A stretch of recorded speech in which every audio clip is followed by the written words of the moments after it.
Welcome back. Tonight was the second and final regular season matchup in the crosstown rivalry between Minot High and Minot North on the volleyball court. And for the first time in history, it's Majets at Sentinels for a varsity game. Minot North in the hot pink jerseys on the near side of your screen. Majets jump out to a big lead on the first set, and the hosts have minimal answers. Here's Sydney Aberly smashing a low shot into the back row. Now North needs to answer if it wants to snap its losing streak in conference play, and Avon Kelly winds up a kill on the first sequence after the Majets serve, and the Sentinel spirit remains high. And as indicated by the traveling student section, Minot High leads 2-0 in sets, but that comfortable lead would evaporate, and North pulls off the improbable comeback on its home court and wins in 5 sets. The win moves the Sentinels up to 7th in the conference, while Minot High remains at 3rd.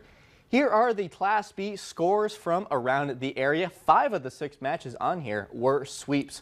Wins from TGU, North Prairie, 8th-ranked Our Redeemers, DLB, 5th-ranked South Prairie Max, and Bishop Ryan loses another 5-setter. Glenburn gets the win in that match. Minot High swim and dive won another duel today, this time over Bismarck High. The Majets had 2 double winners, Ava Williamson in the 100 free and 100 back, and Sam Von Bockern in the 50 free and 100 breast. The Minot State golf team wrapped up its fall season today at the USF Invitational. The MSU women finished 7th as a team. DLB grad Lauren Keller was the Beavers' top finisher in a tie for 24th.